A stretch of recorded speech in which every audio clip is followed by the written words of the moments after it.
Micro-credentials, or MC for short. This presentation will answer the following questions about micro-credentials, or MCs as we call them. Are MCs regulated? What is an MC? What is a MC marketplace? What are the principles supporting MCs? What are the minimum standards for MCs? What information must be given to students? And then we'll provide some examples of micro-credentials. Are micro-credentials regulated? No, but the National Micro-Credentials Framework was released by the Department of Education and Training in November 2021 to bring consistency and coherence based on consultation with industry and with the Micro-Credentials Working Group. If the micro-credential forms part of an award course, usual requirements apply. So we still need to adhere to the Australian Qualifications Framework, TESC with Higher Education Standards and Guidance Notes, and the National Vocational Education and Training Regulator Act 2011 and the Standards for Registered Training Organisations. So what is a micro-credential? The National Micro-Credentials Framework gives this definition. A micro-credential is a certification of assessed learning or competency with a minimum volume of learning of 1 hour and less than an AQF award qualification that is additional, alternate, complementary to, or a component part of an AQF award qualification. What is the micro-credentials marketplace? The Micro-Credentials Marketplace will be a nationally consistent platform that allows learners, employers and providers to compare short courses. The MC Marketplace is being set up by the Commonwealth Government as a one-stop shop to help students identify educational opportunities and eventually be the conduit from education to employment, allowing graduates to share their verified education records with prospective employers to showcase their achievements. What are the principles supporting MCs?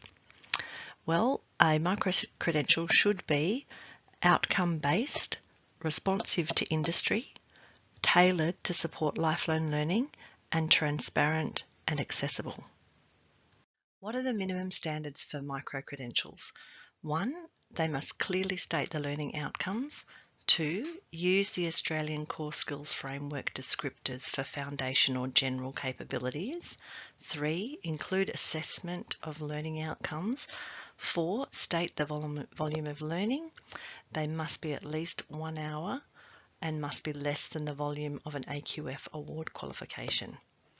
5, if not credit bearing, state the mastery achieved by the micro-credential. It can be a best fit or estimate, for example, a novice, advanced beginner, competent, proficient, or expert. Continuing on the minimum standards for micro-credentials is number 6, state whether the MC is recognised by a professional body, industry standard, PD requirement or vendor certification.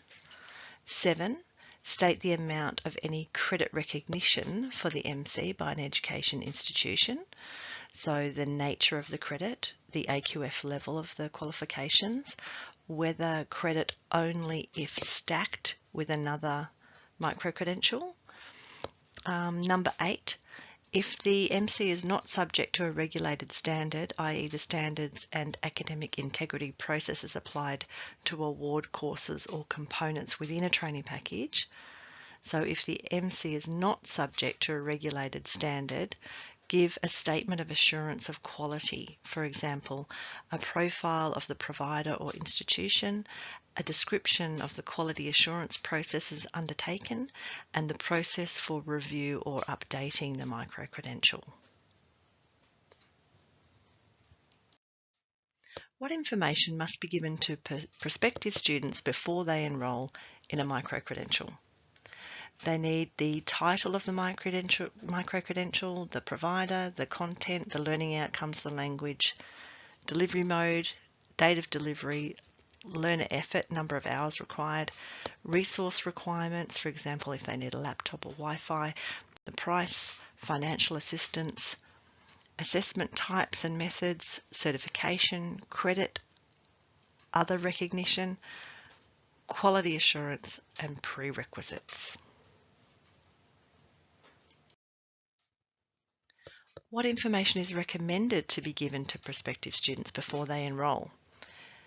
Expiration, depth of learning, jurisdiction, industry support, recommended prior learning, stackability, industry occupation, and industry alignment. Some examples of micro-credentials are VET skill sets or units of competency, modularised assessed components of existing higher education curriculum or subjects, prior learning, for example, vendor qualifications, professional learning, and other forms of assessed learning or competencies, for example, vocational education, higher education, or industry courses not currently accredited by a regulatory authority, and those by other providers. What is not a micro-credential? Unassessed learning or courses, including work integrated learning without an assessment, badges which are obtained through participation only without an assessment, and formal qualifications within the AQF and macro credentials, including diplomas, certificates, and master's degrees. This presentation was created with reference to the National Micro-Credentials Framework.